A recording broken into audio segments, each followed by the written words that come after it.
Because the Prophet ﷺ and those who followed in his footsteps, who are truly the believers, they find this peace of heart, this halawa of iman, the sweetness of iman through their prayers.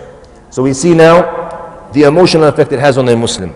And that's why Allah subhanahu wa ta'ala, what did he say in Surah Al-Baqarah? Ista'inu bis-sabr was-salah.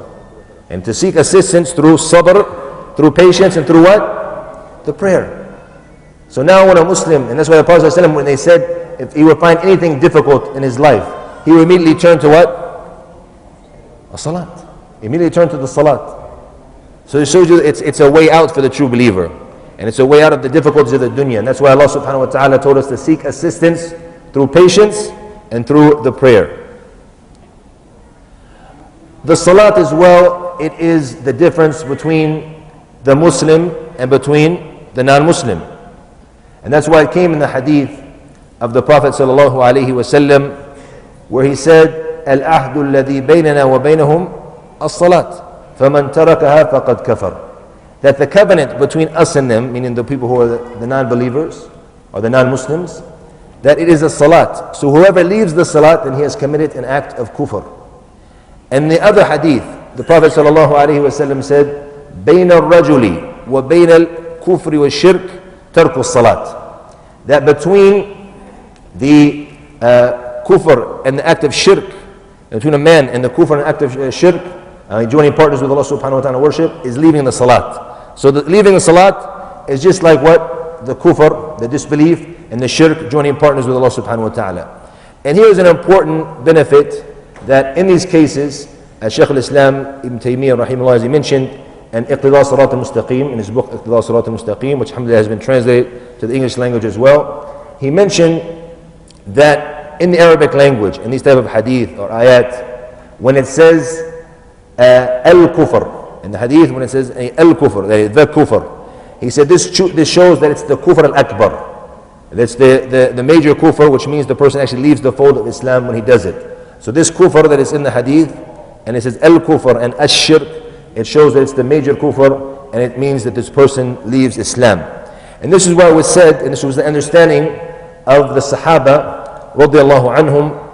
And that's why Abdullah ibn Shaqiq rahimahullah, in the Tabi'een, he said that the companions of the Prophet Muhammad sallallahu alaihi wasallam and radiallahu anhum, that they didn't see anything from the deeds, from the actions, leaving it being kufr, except for the salat. And if we look into the statements of the Sahaba, we would see the likes of Umar ibn Khattab, and Jabir ibn Abdullah, and Abu Hurairah, and Ibn Mas'ud, and Ibn Abbas, and Abu Darda. All of them, they have clear statements saying that whoever leaves the salat is a kafir, is a disbeliever, and a person who has left the fold of Islam. It was also narrated on Ali radiallahu anh, that he said that whoever leaves the salat is a kafir, is a disbeliever. The narration on Ali radiallahu anh, when it comes to the isnad, the chain of narration, the scholars differed. Is it authentic or not? In my first research, I found that it was not authentic, but I found recently some of our mashaykh, they see it to be hasan, the hadith. However, and whether it's correct or not, we have a lot of the other Sahaba who say very clearly that this is an act of kufr. And this is why the Imam Ibn Hazm rahimahullah, he mentioned that this is the ijma' of the Sahaba. This is the consensus of the Sahaba. They agree upon it. Whoever does not pray has left the fold of Islam. And this shows you the importance of something, because like Abdullah ibn Shaqiq said, that they didn't see any other action when the person leaves it being an act of kufr. It's an act of disobedience, of ma'siyah, but that doesn't reach the level of being an act of kufr. Only the leaving of the prayer is this. The scholars who have said that the person who leaves the salat has left the fold of Islam, they differ. How many salats is it? If you go back to Fath al-Bari by Ibn Rajab, and pay attention to this, because the famous Fath al-Bari, which is the explanation of Sahih al-Bukhari, who is the author? Ibn Hajar. But the first person who started to do a book called Fath al-Bari, Sharh of Sahih al-Bukhari, the explanation of Sahih al-Bukhari, was the Imam al-Hafiz Ibn Rajab al-Hanbali.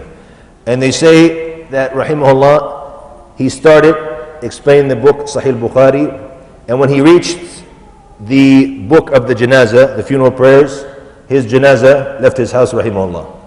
So he reached only the book of janazah, but alhamdulillah it's been printed, and it's one of the most beneficial sharh's explanation of the Sahih Bukhari you'll find, especially because he did a very good job in the book of Iman, and it's very, very beneficial. There's 2 copies that I know of that have been printed, one in 10 volumes and one in 7 volumes. So it's a very beneficial explanation. If you go back to the first few hadith, you'll see he talks about this issue in detail, and he mentions that a lot of the Salaf, from the scholars of the past, they see that even if a person leaves one prayer on purpose and doesn't pray it, that he leaves the fold of Islam. And from the scholars of our time is our Sheikh Ibn Baz, rahimahullah ta'ala. He is also of this opinion, that if anybody leaves even one prayer on purpose, that he leaves the fold of Islam. And he took this obviously from the statements of the scholars before him. He also has a famous fatwa, rahimahullah, that if a person were to put his alarm clock every morning for Fajr when it's time to go to work, as some people do now. When it's time, they don't put on for Fajr because they want to get that extra sleep, extra boost for the day.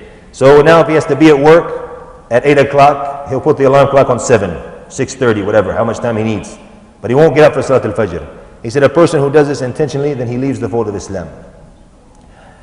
Other scholars mention different things, but I'll mention what Ibn Uthaymeen mentioned.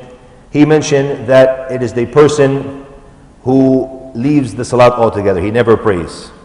And this is an opinion that I see, inshallah, to be the strongest of the two. The person who does not pray altogether, he leaves the fold of Islam.